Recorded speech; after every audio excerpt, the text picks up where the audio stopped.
Vous êtes enceinte de 2 mois. À 8 semaines de grossesse, les bras et les jambes de votre bébé grandissent, tandis que les traits de son visage commencent à se dessiner. Et, bien que le monde ne puisse pas encore voir votre ventre grossir, vous remarquez peut-être que vos vêtements commencent à être un peu serrés au niveau de la taille. Bonjour à tous, et bienvenue sur la chaîne Désir Bébé. Je suis heureuse de vous retrouver dans cette vidéo pour vous parler de votre 8e semaine de grossesse. Voyons ensemble les changements qui se produisent chez vous et votre bébé, et quelques conseils pour cette étape de la grossesse. Merci d'aimer et partager la vidéo si vous la trouvez utile, et au passage, je remercie toutes les nouvelles personnes qui se sont abonnées à la chaîne. Vous avez fait le bon choix de vous informer sur les questions de santé de la femme, que malheureusement nous n'apprenons pas à l'école. Et maintenant, place à la vidéo.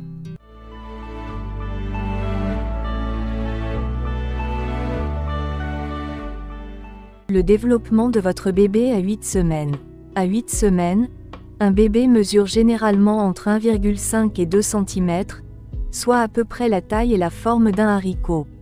Certains parents surnommeront même leur bébé le petit haricot à cette période, surtout après l'avoir aperçu lors d'une échographie précoce.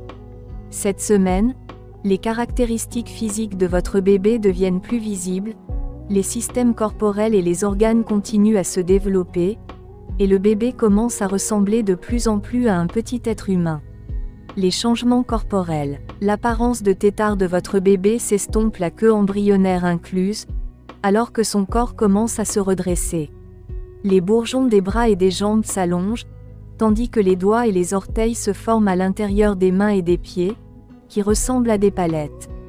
Le système digestif de bébé, y compris les intestins, se développe.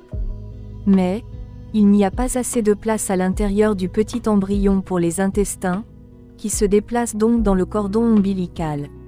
Une fois qu'il y a de la place, ils se mettent en place dans l'abdomen du bébé.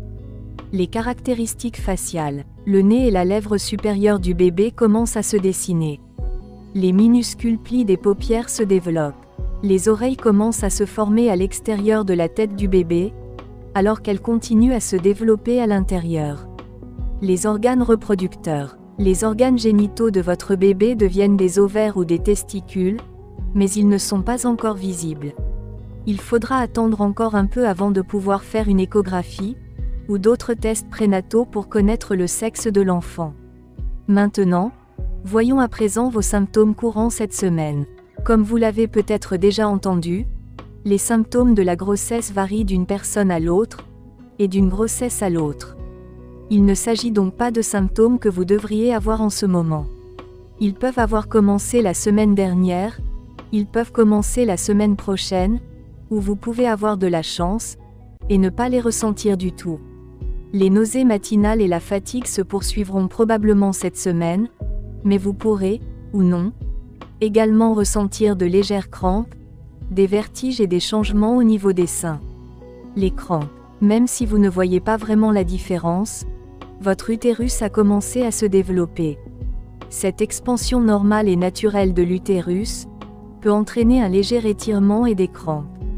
La constipation, les gaz et la diarrhée peuvent également provoquer une légère gêne abdominale en début de grossesse. Des douleurs légères et occasionnelles ne sont généralement pas inquiétantes. Toutefois, si les crampes et les douleurs sont intenses, fréquentes ou constantes, appelez votre médecin, ou rendez-vous aux urgences pour les faire examiner. Les étourdissements. Quelques problèmes peuvent entraîner des vertiges pendant la grossesse. Les hormones de grossesse, qui entraînent le relâchement et l'élargissement des vaisseaux sanguins, peuvent provoquer une baisse de la tension artérielle, et une sensation de vertige ou d'étourdissement. Les hormones peuvent également affecter l'oreille interne, ce qui peut nuire à l'équilibre ou à l'audition, et entraîner des vertiges et des vomissements. Parmi les autres causes de vertige, citons l'hypoglycémie due à un manque d'alimentation, la déshydratation due à une consommation insuffisante de liquide, le fait de passer brusquement de la position assise ou allongée à la position debout, ou encore un faible taux de fer dans le sang, on parle de l'anémie. Si vous avez des vertiges, allongez-vous. Du repos, de la nourriture et un verre d'eau devraient vous soulager. Toutefois, Si les vertiges persistent, appelez votre médecin. Les changements au niveau des seins. Les changements mammaires commencent au début de la grossesse. Les hormones de grossesse affectent immédiatement vos seins, car elles commencent à préparer votre corps à l'arrivée de votre bébé. Au fur et à mesure que le tissu mammaire qui produit le lait se développe, vous pouvez remarquer que vos seins deviennent plus gros. Vous pouvez également remarquer des veines à la surface de la peau de vos seins, car le sang circule davantage dans la région. Le mamelon et l'aréole peuvent devenir plus foncés, et vos seins peuvent être pleins et douloureux. Voilà pour ce qui est des symptômes. Voici quelques conseils pour prendre soin de vous. Alors que l'idée de la grossesse commence à s'installer, vous pensez peut-être à votre poids et à votre corps qui change. Mais avec les nausées, les vertiges et les mictions fréquentes qui vous distraient, il peut être difficile de rester à l'aise, de s'alimenter et de s'hydrater. Alors, mangez si vous le pouvez. Après la pesée officielle lors de votre première visite prénatale, vous vous interrogez peut-être sur la prise de poids pendant la grossesse. Il est naturel et attendu que les femmes enceintes prennent entre 2 et 4 kilos au cours du premier trimestre. Bien sûr, chaque personne est différente, et il est également normal de perdre du poids au cours du premier trimestre, en raison des nausées et des vomissements. Si vous constatez que vous vous privez de beaucoup de nourriture, assurez-vous de rester hydraté, et de prendre vos vitamines prénatales. Prenez-les avec un aliment que vous pouvez tolérer pour aider à réduire les nausées liées aux vitamines. Et si vous avez plus faim que jamais, allez-y et répondez à vos envies, avec des aliments entiers et nutritifs qui vous satisferont. Faites un peu de shopping. Habituellement vous aimez faire du shopping? Eh bien, vous avez maintenant une bonne raison de le faire. Même si votre ventre n'est pas encore tout à fait visible, vous remarquerez peut-être que vos vêtements vous vont un peu mieux. Vous n'êtes pas encore obligé de faire des achats au rayon maternité, à moins que vous ne le souhaitiez, mais quelques pantalons avec une taille extensible vous aideront à vous sentir plus à l'aise. Jetez également un coup d'œil au rayon des vêtements intimes.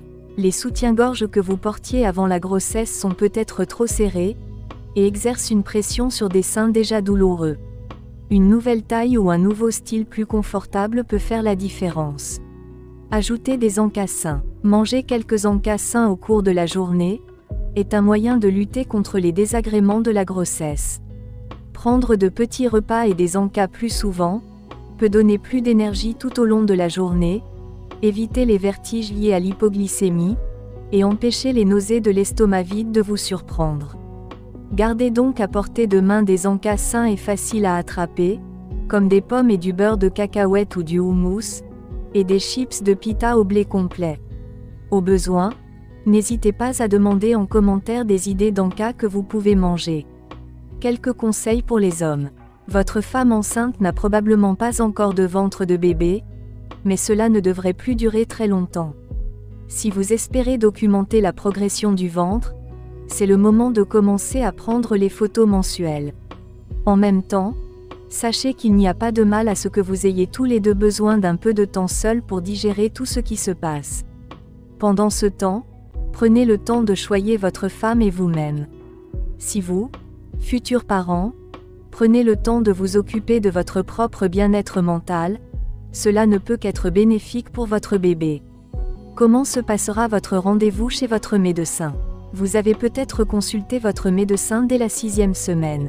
Mais la semaine 8 est souvent le moment de la première visite prénatale. Il s'agit probablement du rendez-vous le plus long et le plus complet. Les antécédents. Le médecin notera la date de vos dernières règles afin de déterminer votre date d'accouchement. Vous lui ferez part de vos antécédents médicaux, psychologiques et menstruels, y compris vos hospitalisations, maladies et grossesses passées. Vous parlerez également des antécédents médicaux de votre famille, notamment en ce qui concerne les maladies chroniques, les maladies et les troubles génétiques et chromosomiques à la naissance. L'examen physique. L'examen physique comprend la mesure de la tension artérielle, de la taille et du poids.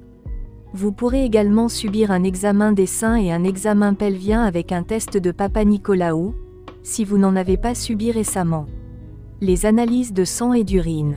Vous fournirez de l'urine et du sang pour confirmer votre grossesse, et dépister des maladies comme les infections urinaires, l'anémie, les maladies sexuellement transmissibles, votre groupe sanguin et votre facteur rhésus, votre immunité contre des infections comme la rubéole et la varicelle, et bien d'autres choses encore.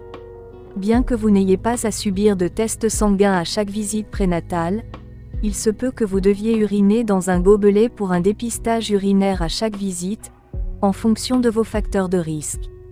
L'échographie. L'échographie à 8 semaines n'est pas obligatoire, vous pouvez donc en avoir une ou non. En fonction de votre pays, certains régimes d'assurance ne couvrent pas plus d'un certain nombre d'échographies, et celle-ci peut donc être jugée inutile. En outre, tous les médecins n'estiment pas que les échographies précoces sont nécessaires. Certaines personnes ont de nombreuses échographies pendant leur grossesse, tandis que d'autres n'en ont aucune. Il n'existe pas de normes ou de règles fixes. Quelques considérations particulières. Avec tout ce qui se passe dans votre corps au cours des premières semaines de grossesse, il est important de savoir quand il est temps de demander de l'aide ou de consulter un médecin. Il est facile de faire abstraction de certaines choses ou de les considérer comme normales. Mais le fait de demander de l'aide dès qu'un problème survient peut faire toute la différence. Votre image corporelle. Si vous avez déjà éprouvé des inquiétudes ou des difficultés liées à l'image corporelle, au poids ou au contrôle de votre corps, la grossesse a le don de mettre en lumière toutes ces questions. Pour vous aider, adressez-vous à votre médecin, qui pourra vous orienter vers des professionnels de santé qui s'intéressent aux questions périnatales avant la naissance. Vous aurez des conseils pour mieux vivre votre grossesse, en prenant soin de vous et de votre bébé. Quand faut-il appeler le médecin?